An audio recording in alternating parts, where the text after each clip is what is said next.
राजीव आपके पास आ रही हूं, क्योंकि हम तो अक्सर बात करते हैं कि कोई भी चुनाव हो, राजनीति हो, वो धर्म और जाति के इर्द गिर्द ही लड़ी जाती है। लेकिन यह सेना की कब से जाति और धर्म होने लगी, और ये किस तरफ हमारे देश की राजनीति को लेकर जा रहे हैं कि अब आप फौज का भी राजनीतिकरण करेंगे?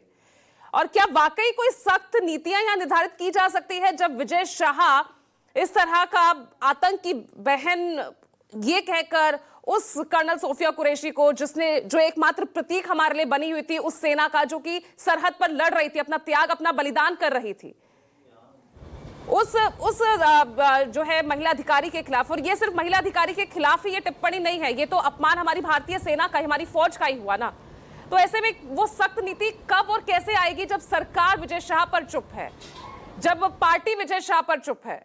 विपक्ष सरकार पर तो सवाल उठाता है, लेकिन जब उसके अपने सहयोगी, जब उसके अपने नेता बोलते हैं तो वो अनेकता में एकता का पाठ पढ़ाता हुआ वो नजर आता है।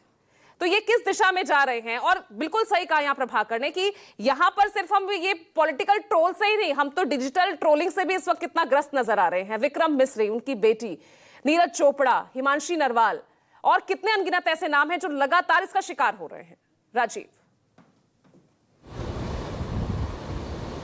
देखिए, बहुत साफ शब्दों में एक बात पूजा मैं आपको कहूं कि ये जो ट्रोल और ये जो सोशल मीडिया, ये जो एक्स पर लोग हैं, मुझे नहीं पता इसमें से कितने % लोग इस स्थिति में हैं जो अपने घर का परिवार चला पा रहे हैं या नहीं चला पा रहे, सक्षम हैं नहीं है।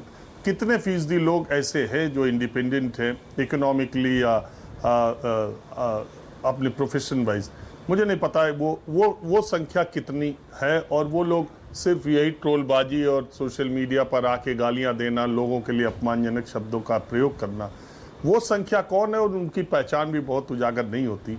वो मेरी समझ से वो ज़्यादा मैटर नहीं करता है। हालांकि सोशल मीडिया ऐसा लगता है कि वही देश को चला रहा है और उसी से प्रभावित है, लेकिन दरअसल 3-4 करोड़ लोग अगर सोशल मीडिया एक्स पर ही देखा जाए तो इससे ज़्यादा लोग नहीं हैं।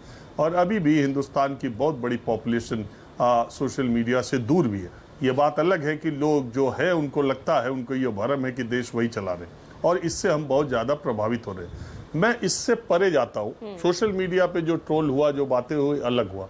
ये तो उन लोगों की बात है जो परिवार की बात छोड़िए, वो देश चला रहे, जो समाज चला रहे, जो पार्टी चला रहे, जो सरकार चला रहे। एक मंत्री अगर इस तरह की अभद्र भाषा का व्यवहार करता है बिना समय गवाए, वो किसी भी पार्टी का हो, चाहे उसका वोटों के लिहाज से जितना ज़्यादा इंपॉर्टेंस हो, पार्टी को उसके बारे में फैसला तुरंत करना चाहिए।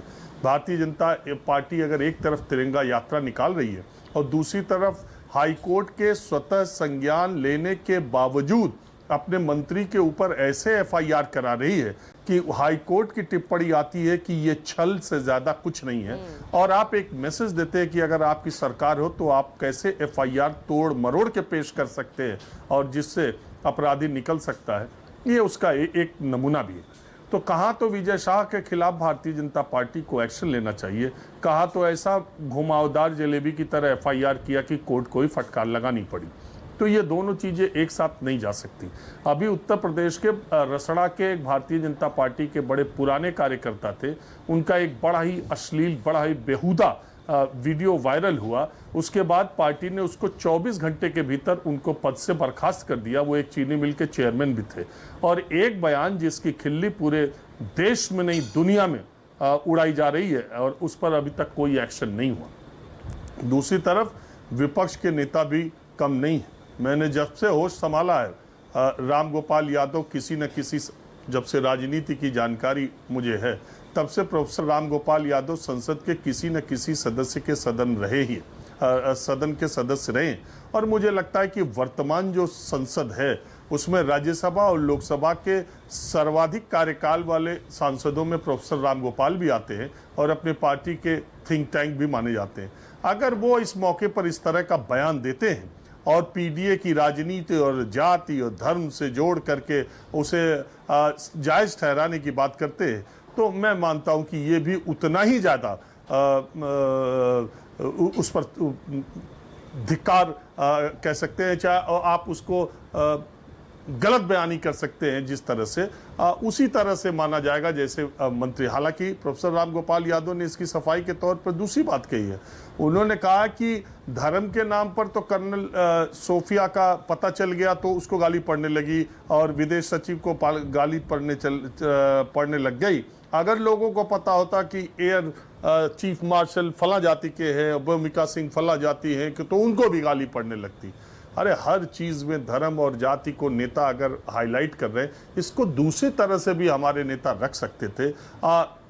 हम ये भी कह सकते थे कि दुनिया के सबसे बड़े लोकतंत्र में 140 करोड़ के लोकतंत्र में राष्ट्रपति सुप्रीम कमांडर होता है, और जब पाकिस्तान के समय हमारी जैसी स्थिति क्रिएट हुई तो हमारी सुप्रीम कमांडर राष्ट्रपति एक महिला थी, और जब पाकिस्तान के समय हमारी युद्ध जैसी स्थिति क्रिएट हुई उस समय हमारी जो दो बेटियां, हमारी जो दो बहनें ब्रीफ कर रही थी, वो हमारी असल ताकत है। और अगर जाति के आधार पर भी आपको बताना था तो इसको आप पूरी दुनिया को दिखा सकते हैं कि हम किस तरह के खूबसूरत गुलदस्ते को भारत का नाम दिया जा सकता है। लेकिन अफसोस कि इस मौके को भी भारतीय के नेताओं ने, अलग विपक्ष या सत्ता पक्ष के, उन्होंने भी अपनी जाति धर्म की राजनीति से इसको ऊपर उठने नहीं दिया, और इस मौके को भी वोट से ज्यादा का मौका नहीं समझा, चाहे सत्ता पक्ष हो चाहे विपक्ष। बिल्कुल आपने ठीक कहा। और अब